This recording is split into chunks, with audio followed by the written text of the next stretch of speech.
Defense News. It's proudly sponsored by Navy Federal Credit Union.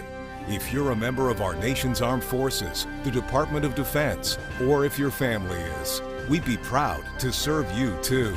On this episode of Defense News Weekly, we get details on how a missile defense system was used to intercept a missile in real-world conflict. Plus, sailors injured on the USS Carl Vinson in an accident involving an F-35. That and an unexpected story from the Falklands War that involves a catchy tune. And later in the show, we give you an exclusive look at Alexandria National Cemetery from a historian and see just how this small cemetery played a unique role in U.S. history. With the latest news and analysis from the Pentagon to the platoon, this is Defense News Weekly.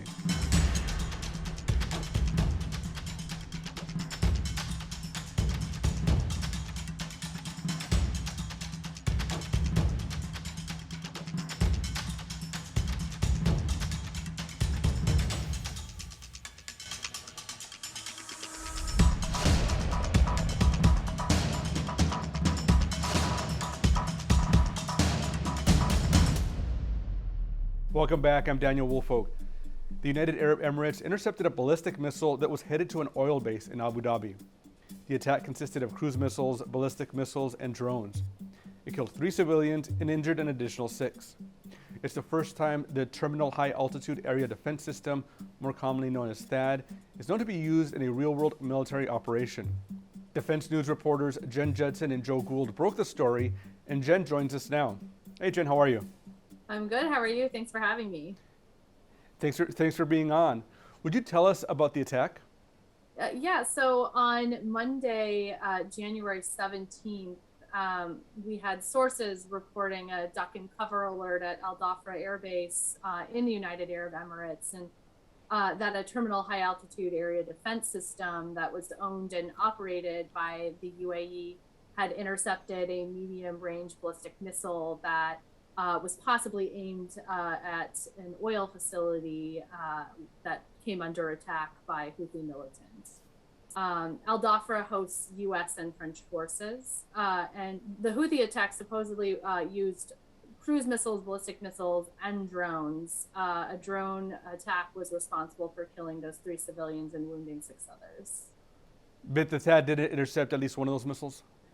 Yes, the THAAD intercepted a medium-range ballistic missile. I'm also hearing reports subsequently that the THAAD may have intercepted possibly 2 more ballistic missiles as well. Can you tell us about the THAAD? We hear about it every once in a while in South Korea, and in different places it pops up. What is the THAAD? So the THAAD system, it was designed to counter short, medium, and long-range ballistic missiles, and was designed and initially developed in the 1990s. It struggled in early testing, but it has a consistent reliability track record now in flight tests since Lockheed Martin in 2000 won the development contract to turn THAAD into a mobile tactical Army fire unit. And so by 2019, the Missile Defense Agency demonstrated the capability for the THAAD system to remotely fire an interceptor, following 16 consecutive successful intercept tests. So it's growing in capability. The U.S. has deployed THAAD throughout the world, including Guam, Israel, South Korea, Japan. And in 2017, Saudi Arabia agreed to buy THAAD in a deal that was thought to be worth up to $15 billion. The UAE was the first foreign customer for that system and trained its first units in 2015 and 2016. And the Army actually operates 7 THAAD batteries currently, but has had a long-standing requirement to field 9 total batteries. But the MDA, the Missile Defense Agency, has lacked the funding to build the final 2. But in recent budget, the U.S. lawmakers have added funding to build an 8th THAAD battery. And this is the first known time it's been used in combat? Yes. Otherwise, all of the successful intercepts that we hear of were done in demonstrations and tests and evaluation. Yeah, this is a little bit different. And can you tell us about the conflict itself, why the Houthi rebels attacked the United Arab Emirates? Yeah, so it may have seemed like it came out of the blue, but the UAE was a key member of the Saudi-led coalition that entered Yemen's civil war in 2015. after the Houthis had overrun Yemen's capital the previous year and ousted the country's president from power. So the UAE has largely withdrawn forces from the conflict, but has remained heavily involved in the war and supports local militias on the ground in Yemen. The Houthis have used drones and missiles to attack Saudi Arabia and oil targets in the Persian Gulf over the course of Yemen's war, which is now in its 8th year. So Monday's attack was the UAE's first acknowledgement of being hit by the Houthis. And so that's pretty interesting. And several civilians have died in Saudi Arabia from cross-border Houthi attacks as well. And this week, Abu Dhabi asked the US for help bolstering its defenses against missiles and drones and halting weapons from being transported to the Houthis. So that's sort of their response to what's been going on. They've been asking the US for some help. And Jen, has the United Arab Emirates specified exactly what kind of equipment it wants from the United States yet? Well, it has asked for additional support when it comes to defenses against missiles and drones. All right, well, Jen, thank you so much. It's always a pleasure to have you on the show. Thank you for having me. All right, and when we return, we get the latest military headlines, and here's some little known details of the Falklands War. The military and defense market is constantly evolving. Stay on top of the latest news with Sightline Media Group's live events. Continue to learn, understand new tools and technologies. We're live. You're on in 3. Defense, government, and industry leaders come together for successful and proven engaging events. You'll gain valuable insight, get the chance to ask questions, all from the comfort of your own home or office. Sign up for our events newsletters and receive alerts for upcoming live streams.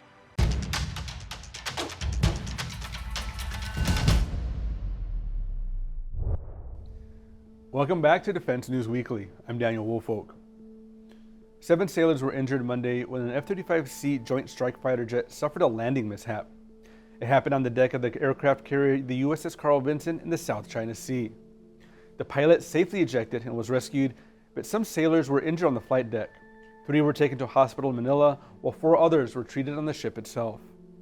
The week prior, a Marine 7-ton vehicle rolled over near Camp Lejeune, North Carolina, throwing 17 passengers from a vehicle and killing 2.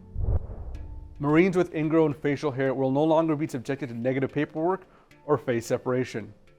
The new policy, taking effect January 31st, will prevent units from giving Marines a counseling due to the diagnosis of pseudofolliculitis barbae.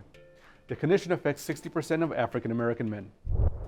And every war has true stories that might seem unreal, and the Falklands War is no different. Claire Barrett of HistoryNet has a story behind the HMS Sheffield.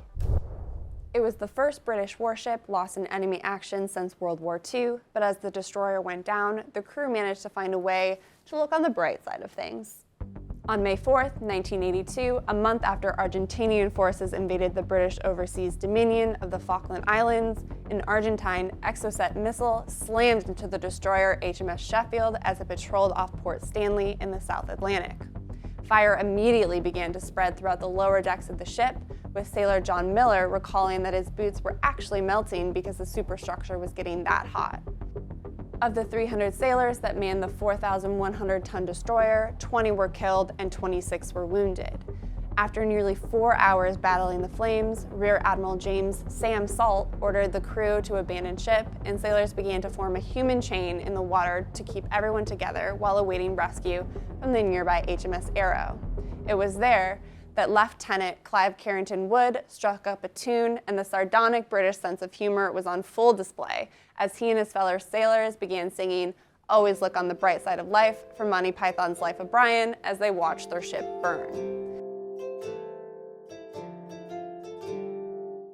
The attack was a blow to British military prestige, but ever the masters of spin, the news of Carrington Wood's cheekiness reached the British press and reinstilled some pride in the British spirit following the devastating attack.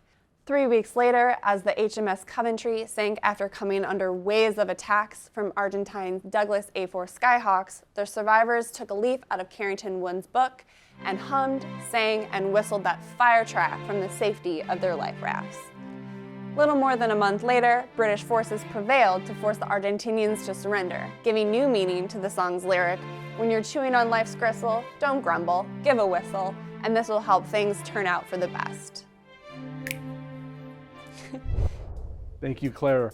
When we return, we get the latest tips from financial expert Jeanette Mack.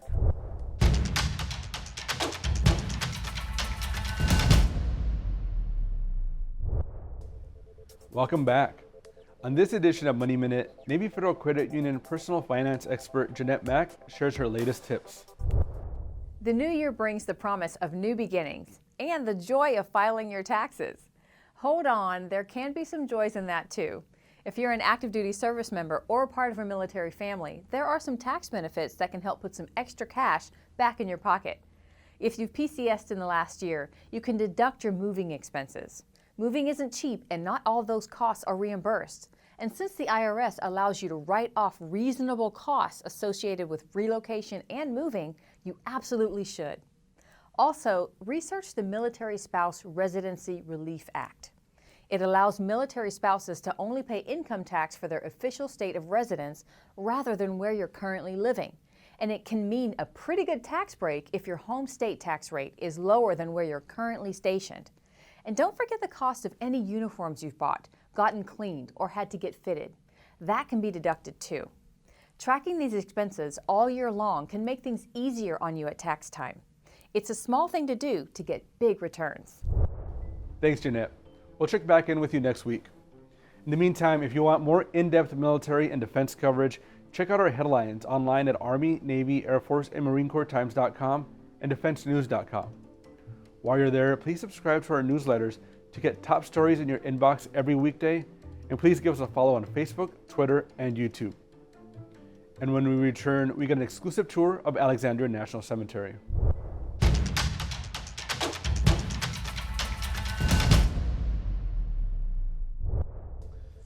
From offices to battlefields, the Pentagon uses an unfathomable amount of data, and someone's got to manage it all. Naval warfare reporter Megan Eckstein recently spoke to the Navy's top data chief. Here's a piece of that recent Removing Stovepipes live stream.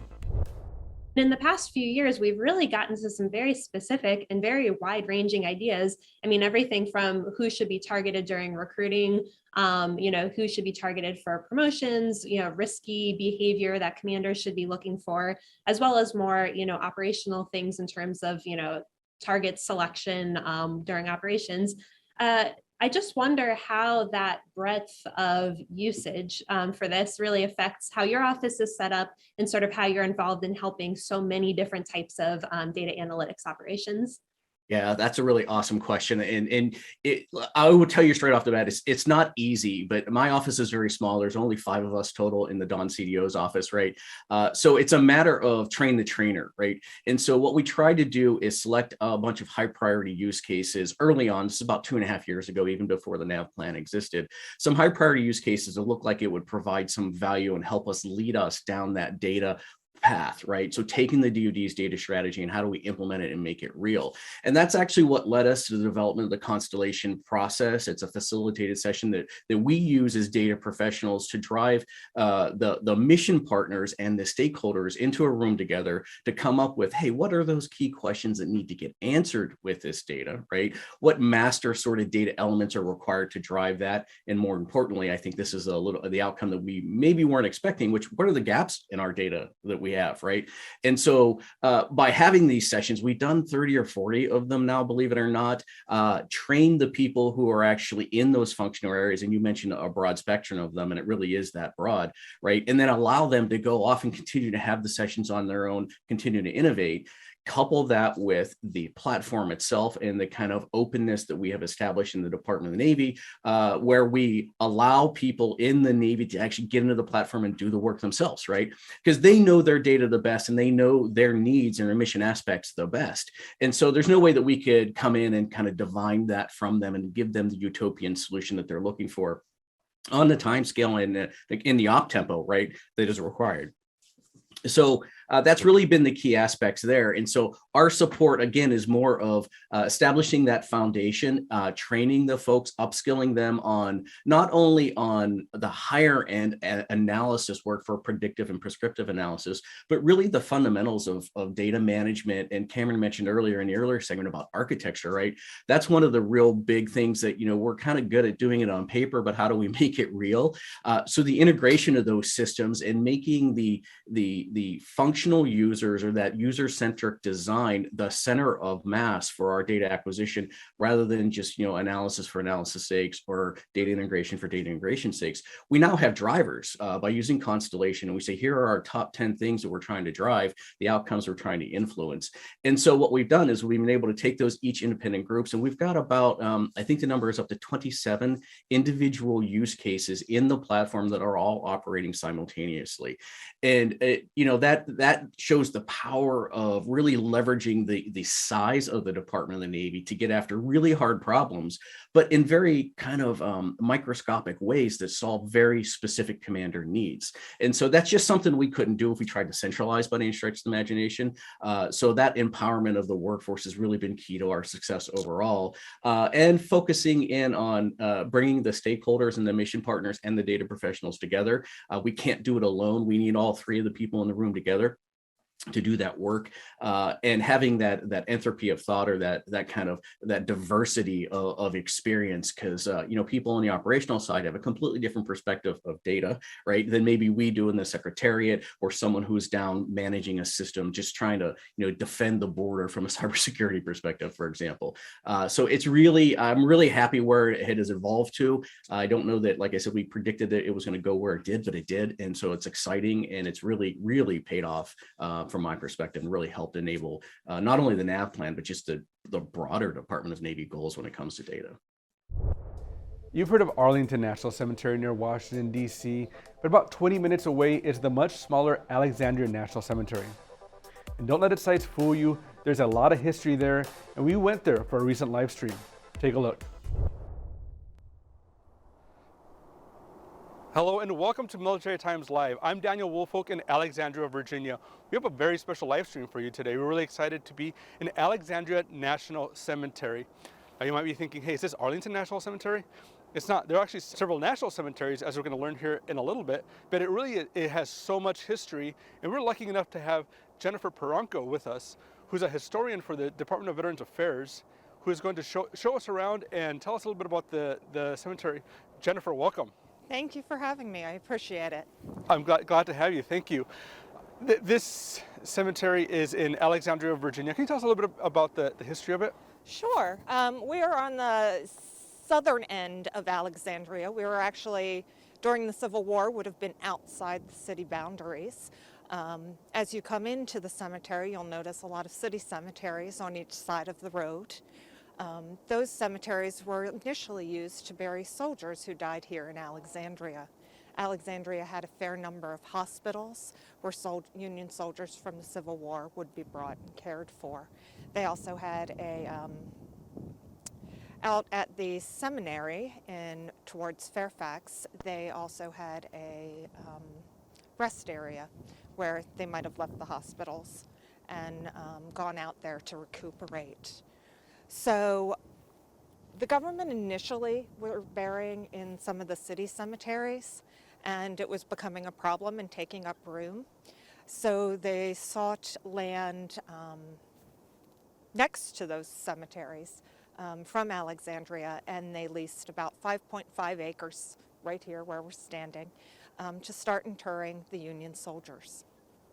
After Lincoln was assassinated, the hunt was on for those responsible for the assassination of President Lincoln. A group of firemen from here in Alexandria were on a boat south in the Potomac by Blackstone Island. It was dark. Another vessel was coming up the Potomac, bringing troops back from war. It struck the boat the firemen were on. They were on picket duty looking for the men who assassinated Lincoln. And that boat sunk, losing about 25 men, and 4 of them are buried right here. They initially had a larger monument that was referred to as the Fireman's Monument. We're not entirely sure when that one went away. But then around 1922, a group dedicated this new monument to these 4 men. So along with being one of the first national cemeteries. It is also known as being the first cemetery where black and white soldiers were buried together. One of the hospitals here in Alexandria, Louverture Hospital, named after the Haitian revolutionary, was the main hospital that treated the U.S. colored troops, as well as other black freemen and enslaved persons who had made it here to Alexandria and behind Union lines. Could you tell us a little bit about that story about the freedmen and where Alexandria plays a role? Partly Plays a role, yes. Geography. Once the Emancipation Proclamation came into effect on January 1st, 1863, men, women, children, those who could escape from the South and make it over the lines here were kept safe here in Alexandria. As a matter of fact, the population boomed. It basically added 5,000 residents to Alexandria after the Emancipation Proclamation came into effect. Oh, wow. So there were quite a number of black men, women, children. The federal government appointed a superintendent of what they called contraband, which is how they referred to the formerly enslaved men, women, and children. His name was Reverend Gladwell, and he plays a role in the story of how the USCT troops ended up here in this cemetery. He had said that all the USCT, all the black men, soldiers who passed away here in Alexandria, should be buried in the Freedmen and Contraband Cemetery. He got the governor, the military governor here in Alexandria, to agree with him. However, the assistant quartermaster, a man by the name of Captain Lee, said those weren't his orders. His orders were that all soldiers should be buried here in this cemetery. And he was able to bury some of the black soldiers here. But then all that changed, and Gladwell had even interfered with in the course of such an interment. When men were bringing over a deceased soldier, the funeral cortege was stopped by other soldiers, and the body in the casket was taken by Gladwell and moved and instead of being buried here, was taken intercepted down during the funeral procession. during the funeral. Jennifer, thank you for joining us. That is a lot of information. I've been intrigued by this story for a while, so we were really fortunate to have you here. And I'd like to say a quick thank you to the Department of Veterans Affairs who set this up today. We'll have plenty more live streams. So thank you so much for joining us.